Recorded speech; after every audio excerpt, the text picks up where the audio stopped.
Bonjour les amis, nouvelle vidéo aujourd'hui pour retrouver le colonel Jacques Hogar qui était l'invité de la matinale de Toxin pour nous alerter sur un possible et énorme problème qui pourrait arriver avec la guerre en Ukraine. Mais juste avant de l'écouter, comme d'habitude, n'oubliez pas de vous abonner, le pouce, le commentaire, le partage, le boost de la vidéo. Je remercie les donateurs que j'ai eu sur Tipeee hier, merci à vous, j'ai oublié malheureusement vos prénoms, pardonnez-moi, vous le savez, j'ai pas la mémoire des noms et des prénoms. Allez, on l'écoute et on en parle juste après. Sur cette attaque, moi je pense que si vous voulez, on est à la fois dans une guerre de drones, ça c'est le mot a été employé, il est juste aujourd'hui à mon avis, parce que on voit bien que c'est l'arme la moins chère, la plus furtive et qui fait le plus parler d'elle. Et on voit bien dans l'affaire concernant cet immeuble touché en Roumanie à la frontière ukrainienne, il faut le rappeler quand même, par un drone qui serait éventuellement russe ou autre. L'explication donnée par le président roumain Nicusor Dan Oui, est que c'est un drone russe qui aurait été dévié par les défenses aériennes ukrainiennes. Alors c'est fort possible, hein.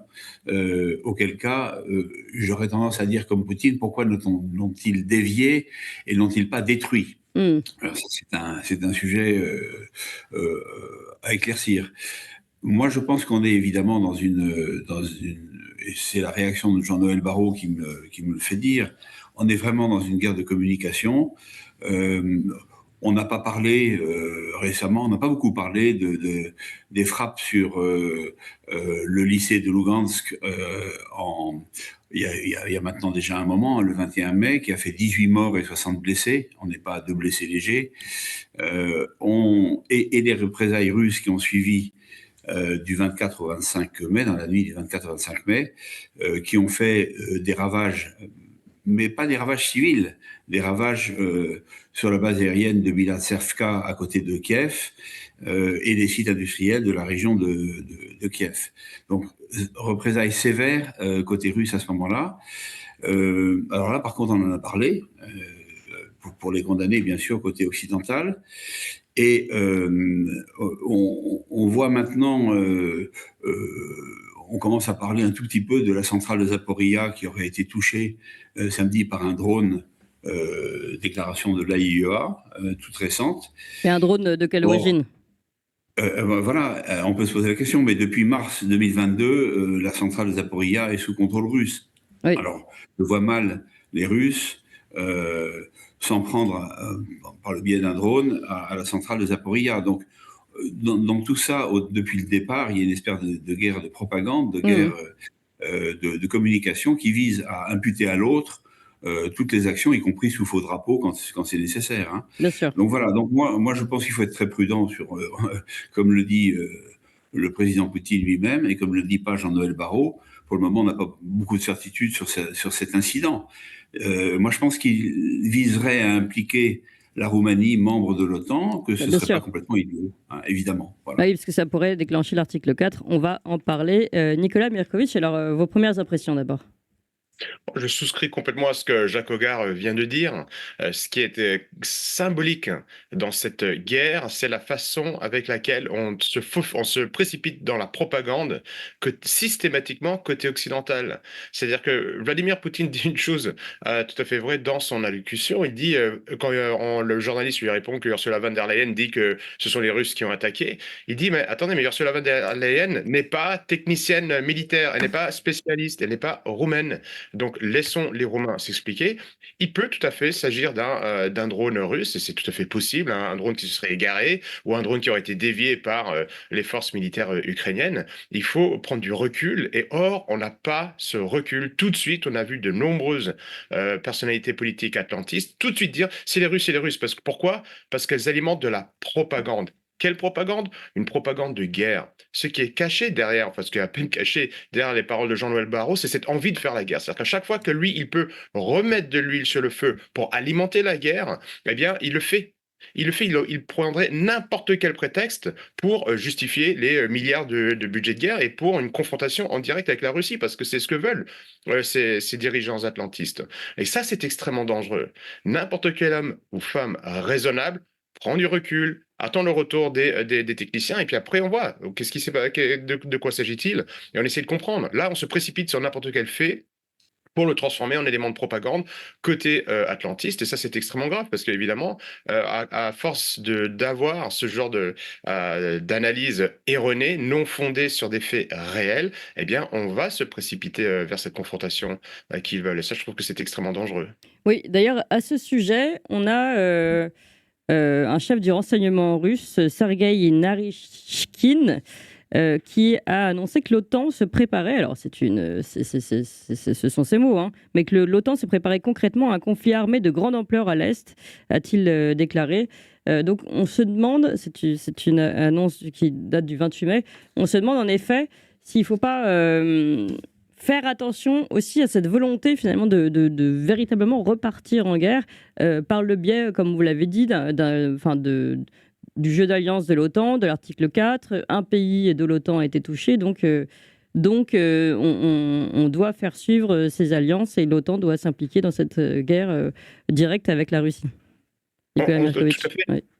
Et on voit que l'armée ukrainienne a franchi plusieurs lignes rouges depuis quelque temps, aidée par l'OTAN. N'oublions pas que le matériel militaire qui est utilisé pour attaquer la Russie en Russie même est du matériel militaire qui a été donné par l'OTAN. Les pays membres de l'OTAN participent activement à cette guerre. Les informations satellitaires de renseignement qui sont transmises à l'armée ukrainienne proviennent de l'OTAN. Et donc, quand l'OTAN dit on n'est pas encore en guerre, c'est faux. À vrai dire, l'OTAN est déjà en guerre. Il y a des soldats de l'OTAN qui sont en Ukraine, même s'ils ne se battent pas directement, ce sont des stratèges qui sont en train de donner les informations. Et l'armée ukrainienne, on le sait, il y a eu plusieurs articles dans le New York Times qui sont parfois qui travaillent mieux ces sujets souvent que la presse française, qui expliquaient comment est-ce que les bases militaires américaines, encore aujourd'hui, à Ramstein par exemple ou ailleurs, servent de base arrière pour préparer, pour travailler le terrain et former l'armée ukrainienne et même donner les ordres. Donc l'OTAN est déjà dans cette guerre, il y a une escalade. Et en ce moment, qu'est-ce qui se passe depuis le début de l'année? Et je pense que c'est ça l'élément important, c'est que c'est en effet, l'armée ukrainienne a connu quelques succès sur le terrain. L'armée ukrainienne a gagné du territoire à l'Est. Donc si on regarde les sources atlantistes, ils disent qu'ils en ont gagné plus que ce qu'ils ont perdu, ils disent que les Russes reculent. Les Russes de leur côté disent qu'ils en ont gagné, c'est un peu difficile, mais il y a des succès indéniables côté ukrainien. Ils ont franchi des lignes rouges, ils ont frappé, on le sait, cette école il y a une semaine, Starobelsk, avec une vingtaine de morts. Personne n'a rien dit. Pourquoi est-ce que Jean-Noël Barrot n'a pas dit, attendez, nous condamnons cette attaque, avec des étudiants, des jeunes étudiants, oui. Des étudiants dans leur dortoir. Qui dormaient. Pourquoi est-ce qu'on n'en parle pas? Et rappelons que les habitants du Donbass sont en guerre depuis 2014. Hein. Ça a commencé par une guerre civile avec les Ukrainiens qui se battaient entre eux, mais les habitants du Donbass sont bombardés par l'armée ukrainienne depuis 2014. Mais les Ukrainiens aussi frappaient des sites stratégiques pétroliers russes à Primorsk, à Engels, à Tuapse, cette nuit à Rostov, à Saratov, qui font mal à l'économie russe. Puis, à un moment où justement le prix du pétrole est en train d'augmenter, on voit que les atlantistes font en sorte que les Russes n'en profitent pas et ils se servent des Ukrainiens. Et donc, et ces lignes rouges qui ne franchissaient pas au début de 2022, ils commencent à les franchir, ils se sentent ragaillardis, ils se sentent qu'ils peuvent aller plus loin. En parallèle, juste pour calmer les ardeurs de l'armée ukrainienne, on a quand même encore des milliers d'Ukrainiens qui chaque mois essaient de quitter le pays. On voit ces images terribles d'Ukrainiens qui sont enlevés sur la rue pour être forcés pour aller sur la ligne de front. Et il y a une hausse claire et nette des tensions. Juste en parlant d'attaques stratégiques, on a aussi eu une base à Kreni, si je ne dis pas de bêtises, pas une base, pardon, mais une usine qui fabrique des éléments stratégiques pour l'armement russe. Donc ce sont des lignes rouges qui ont été franchies. On voit que l'esprit d'encourage, cette fameuse discussion entre Trump et Poutine, ne semble pas donner grand-chose. Et côté russe, en ce moment, et je terminerai là-dessus, Clémence, il y a de plus en plus de personnes. Moi, j'étais sur la ligne de front il y a un mois entre l'armée russe et ukrainienne pour faire une mission humanitaire avec mon association Ouest-Est. De plus en plus de personnes, on le sent, veulent en terminer. Ils trouvent que Moscou est trop gentil et ne va pas assez loin. Et on a eu récemment, on a un grand conseiller des responsables politiques russes, qui est un universitaire, qui s'appelle Sergueï Karaganov, qui dit très clairement qu'il faut envisager des ripostes beaucoup plus musclées. Il faut enlever les gants. Donc voilà, et donc si évidemment les Russes enlèvent les gants, ceux qui veulent la guerre vont y aller. Et je rappelle juste que les puissances nucléaires qui se battent entre elles vont au bout d'un moment, je pense, appuyer sur le bouton. Oui, bah ouais, c'est vrai que c'est très grave. Juste, j'aimerais bien comprendre avant. Malgré tous les risques, bien sûr, je ne pense pas que les puissances nucléaires vont appuyer sur le bouton. Je ne pense pas non plus qu'il faut agiter cette peur. Évidemment qu'aujourd'hui, tous les scénarios sont possibles parce qu'on vit une époque totalement dingue, dirigée par des dingues.